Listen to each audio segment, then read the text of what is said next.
Hi, everybody. It is Region Weather Meteorologist Matt Wentz with a look at your forecast here. We've got a lot to talk about tonight with the system coming in and kind of what happens after this. A couple of you have asked me questions here on our Facebook page regarding kind of how things evolve throughout this. So I figured what better way than to spend some time with you here as we all get ready to go back to work and school tomorrow. Probably getting the kids all gathered here tonight, getting those lunches packed. But I'll make this quick and we'll get right to the point in terms of this system that's moving in. That's going to bring a soaking rainfall tonight. We do have some snow on the backside of this, and we'll talk long term. We'll get into next weekend as well. All that in this, we'll call it a special edition, but it's Region Weather Live.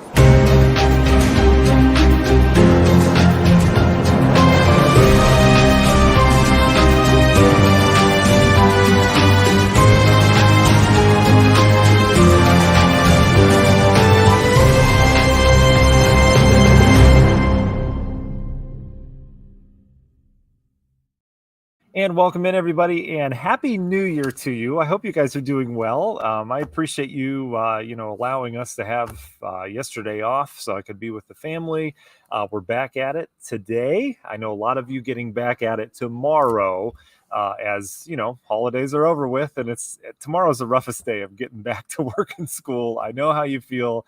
Thankfully, the world of weather, we don't quit. So I feel like I didn't have any time off, but that's okay. It was a wonderful holiday for my family and I, and a Happy New Year as well. Quickly want to thank our sponsors. We can't do it without them. Ewing Residential Services, HVAC, and everything for that indoor environment. That's your place to go. They specialize in not just humidifiers for the home in the wintertime, but anything furnace related. I know a lot of people with the cold air had some problems. So reach out to Ewing Residential Services for all of your indoor environmental needs. Tiger Plumbing, our favorite plumbers, it's tigerplumbing.net. They come out for free. They don't charge trip fees, and they care about you. I mean, they give me tips every single week on turning pipes off and all that stuff. And we always share that with you during our broadcasts.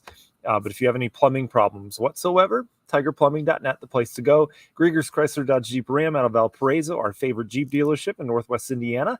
They do a lot more for the community than a lot of car dealerships. So support them if you can. Grieger's Chrysler Dodge Jeep Ram. And finally, Discovery Travel. They will plan anything you possibly need to get out of town. If you don't like the weather, which I think you should stick around for temperatures next 2 days, but if you don't like the weather after that, late January looking pretty cold, now's the time to plan a trip with Discovery Travel. It's trvl.com. All right, let's get in your forecast. Here's the system we're dealing with. Looks very impressive on radar and satellite involved. You can see this low pressure that we've got back towards areas of eastern Colorado. Out ahead of that, we've got this big plume of moisture, all these colors that you see. All of this is coming our way via some pretty decent moisture out of the Gulf of Mexico, and this is going to bring us our soaking rain. Look at all the rain that's developed already. They have severe weather ongoing. Arkansas down to Louisiana, that's where the severe weather will stay with this system, although I can't rule out maybe a strong storm tomorrow afternoon. I'll explain that. But what you notice here is that we have a lot of rainfall coming our way. It's already in southern Illinois, southern Indiana, and this will just continue to grow, and eventually we'll have a soaking rain moving in here tonight. All right. Fog has been an issue. We've got a dense fog advisory out for portions of Northwest Indiana. Our webpage, I've mentioned this before, but we have region traffic cams on there, and you can take a look at the fog before you go out. Lowell had some pretty thick fog earlier, so we'll take a look at that camera. There you go. That's some of the thickest fog we have right now. Southern areas of Lake County, Newton, Jasper County, some thick fog as well. All of this is because we've got warm, humid air pushing into our relatively cooler air that we've had over the last 2 days, and that's creating quite the pea soup outside. And that fog's going to be with us tonight. I don't think it'll go away completely. I think we'll have fog much of the night, and it'll be raining on top of that. So this is the rain that we're tracking in. Pretty solid block comes in here. This is the latest model run. You can see how that rain comes off of those thunderstorms that are down to the south. So the storms that are developing now in Arkansas and Louisiana and back towards Oklahoma, all of that moisture from those thunderstorms, the same storms, they lose their severe characteristics, but they have a lot of rain in them, and that rain continues to move in. So we're expecting, again, 1, 2, 3 o'clock in the morning. We really kind of ramp up that first wave, and then it continues through that morning rush hour. This is 6, 7, 8 o'clock, still dealing with some soaking downpours in and around the region. So just as your early heads up, as you're getting the kids out the door tomorrow morning, it's always tough getting back into routines. As you're getting back into your routine, getting ready to head to work, you're going to need to allow a little bit of extra time because we are going to have quite a bit of water on area roadways from the rain last night. And then tomorrow morning, it's still going to be coming down. Can we get a rumble of thunder in there? Maybe. I really don't see a whole lot of thunder chances tonight into tomorrow morning. But here's what happens. We'll clear out for a while mid-morning. I think through early afternoon, we're still warm. We're well into the 50s, spring-like tomorrow. And then this comes through. This is the actual frontal boundary. And this is like 4, 5, 6, 7 o'clock. Can we get some storms out of this? We might. And I want to show you a couple things that after that heads by, we're not dealing with the rain anymore. We deal with the swirl, which would have some snow in it. We'll talk more about that in a second. But this is just interesting. Tomorrow, I'd say mid-afternoon through that evening rush hour, do we pop some storms along that front? A couple of things we look at is instability. And if there's no instability, we don't have to worry about severe weather. But there's this little tongue of severe weather, of instability measured by CAPE, convective available potential energy, basically atmospheric juju. There's this little sliver that comes in here tomorrow afternoon as well. So we have enough CAPE to be able to produce thunderstorms. The other thing we have is shear, and there's some decent shear with this as well, which is turning of winds with height. That doesn't mean tornadoes, but what it does mean is that we may be able to support a severe storm or two. So our forecast right now would just be the slight chance of a strong storm tomorrow afternoon. I don't want to go crazy about this, but I do think we clear out after that morning rain moves through. I don't think we'll have full-on sunshine, but I think we'll lose the rain. We'll start to warm things up out ahead of that front, and we could spot a couple strong thunderstorms tomorrow afternoon. So that's certainly something to watch. After that goes by, we lose all severe capability whatsoever, and we start to turn cooler around here. So let's talk about that. Here's our system here. The rain goes by. This is Wednesday. We get into kind of this drier section of the storm system. Rain's east, snow, and the swirling lows back towards the west. And here comes our snow. The snow looks to arrive sometime Wednesday night into Thursday morning. It'll likely be snow showers on radar. Worst decision I've ever made, I think, in the history of weather, is to have a candy before I go live. I'm eating these little fruit things. I don't even know what these are. I'm salivating like crazy. Why would I do that? And hold on. We're better now. That was a very bad decision. I didn't even think about it. It was just happening. Anyway, new year, same me. It's great. But anyway, here we go. So the snow moves back in here Wednesday night into Thursday. It looks to be pretty snow showery, so nothing that well organized. We'll have some snowflakes. We'll have a break. We'll have some snowflakes and a break. Temperatures aren't all that cold with this, so I don't see a lot of accumulation out of this. But we'll have flakes flying, I think, most of the day Thursday. Thursday night into Friday, there's not enough cold air to produce lake effects, so the system kind of winds down and goes east. Next interesting system moves in this weekend, and this one's kind of new in terms of the development on the Euro. The GFS doesn't have this, and the GEM model has this thing further south. But basically, there's a little ripple of energy that comes along through Illinois Friday night and a Saturday morning, and you can see it develops a pretty decent area of snow on the Euro, which could be heavy down towards Indianapolis, says the Euro. This wouldn't put down a lot of snow, but it's at night into Saturday morning, and so that could cause some problems. So that's something we'll keep an eye on. Again, it's just showing up in the Euro. The other models have it south or non-existent, but that's the thing I'll kind of turn my attention to after we get this system out of here. And then after that, there's not a whole lot going on in the Euro. The GFS doesn't have a whole lot because it's waiting on this. This is the last thing I'll show you. Then you can go ahead and ask your questions. This is your air mass, okay? And this is all of North America. I don't know if you can see very well, but here's Indiana right in here, okay? Great Lakes are here. This is all Canada up here. Here's Florida, here's the West Coast, Alaska's up here, okay? These are your air masses, and this goes through the next month. All indication is that we switch back to polar air that unloads in Siberia over the next week, and then eventually heads into Canada after that. Is this unusual? No, it's the middle of January. We typically get cold, right? But that cold has to start and come from somewhere. So this is a sign that maybe mid-month through late month, we turn cold again. How cold and the duration of it still to be determined. But I want to take you through this because this kind of shows this trend quite naturally. So here we go. Here's Indiana right here, just so you didn't lose it. And I want to go through time. There's our system this weekend, and you notice how the cold air up in Canada isn't quite there yet. This is mid-month. Notice how cold it gets up here. This is way below zero air, which they would expect, nothing unusual. And then as we get into the middle and latter half of the month, it's there and there's plenty of it, again, as expected. But do we bring some of that down via some storm systems? And again, I don't look at this model to say, hey, there's going to be a low pressure with cold air on January 23rd. That's not it, because tomorrow it'll change. But what is noteworthy out of this is that there's going to be a big chunk of cold air coming into Canada later on, actually in the middle half of January, and does that unload in the U.S. in the latter half of January. We'll see. But you can see, I mean, there's some pretty cold air in here. Anytime we get in the purples and pinks, that's below freezing. So these would be highs in the 20s here.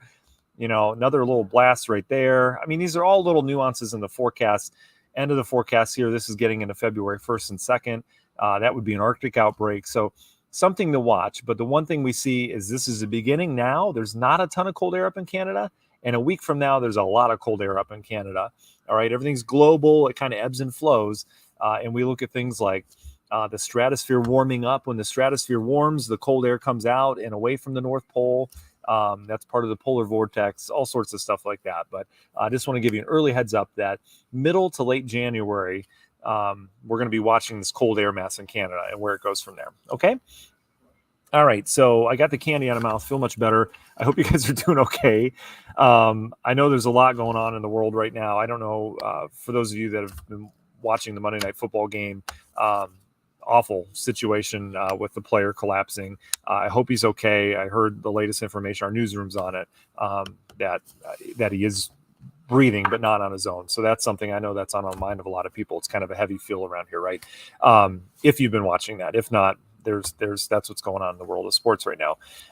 But sticking to weather, if you guys have any questions, we'd be happy to answer those. I want to say hello to all of our folks on here. Daniel, hello. Ann, hi. Mary, hi to you. Kim, happy New Year. Deshaun, hi. Dee, thank you very much. I appreciate that. Carl, Debbie, Tony, hello to you guys. Happy New Year, Roberta, Diana, Susan, Gail, Nora, Jay, Diane, Jeff, JK. I hope you guys are doing well. And I mean that. I really hope that you had a wonderful holiday season and that you're refreshed and ready to get back to it. Nick's watching the sports thing. I get it, Nick, for sure. Deshaun says, warm temps always the factor in severe weather in wintertime. So, Deshaun, warm temps aren't really that much of a factor, to be honest. Warm temps kind of come with the ingredients for severe weather. So the big things in the wintertime for severe weather is CAPE, which is convective available potential energy. It's the energy in the atmosphere. Does the atmosphere have enough energy to sustain a thunderstorm? That's what we look at in terms of, and I'm going to pull it up here so we can actually kind of look at this stuff. Let's go with the HRRR. We'll go the latest long run here. Blah, blah, blah, blah, blah, blah, blah. Convective. And here's your CAPE. So if you don't have CAPE, like right now, if we were to get a line of heavy rain in here, we wouldn't be able to produce a thunderstorm. There's just not enough instability, right? You can get CAPE in high levels of atmospheric energy in lake effect events because you have instability, right? That's based on the cold air and the warm lake water. You get rapid rising. We can't do that if there's no cold air coming over the lake. It's a different setup. So this is kind of a spring severe setup, right? And if we don't have this atmospheric energy, we can't do it. So that's what I look for this time of year. Does the CAPE value get high enough? So do we get into these purples and blues to be able to support a thunderstorm to begin with? And yes, we do. There's also products that are out. These were released a couple years ago. Lightning density. This is really interesting. This shows the ability of the atmosphere to produce lightning. And you can see there's a little wave that moves through here about the same time tomorrow afternoon. We're not going to see intense lightning. I think we'll be lucky to get a strike or two, but it certainly is possible out of that. And actually, that's tonight, and this is tomorrow right there. And you can see it's picking up on perhaps we might have some lightning strikes with that. So it doesn't really rely on temperature. The two things that I look at are CAPE, and the second one's dew point. Do we have enough moisture in the atmosphere to be able to produce robust thunderstorms or any kind of thunderstorm? And we do tomorrow. Here's your dew points. Notice how they get up near 60. That's a summertime kind of humidity. It's not going to feel summertime hot outside, but we're going to have enough moisture in the atmosphere. It's going to smell like spring tomorrow. It really is. It's going to feel like spring and it's going to smell like it because of the humidity values. They're going to do wonders for our soil, and it's going to de-thaw, and it's just going to be one of those days tomorrow.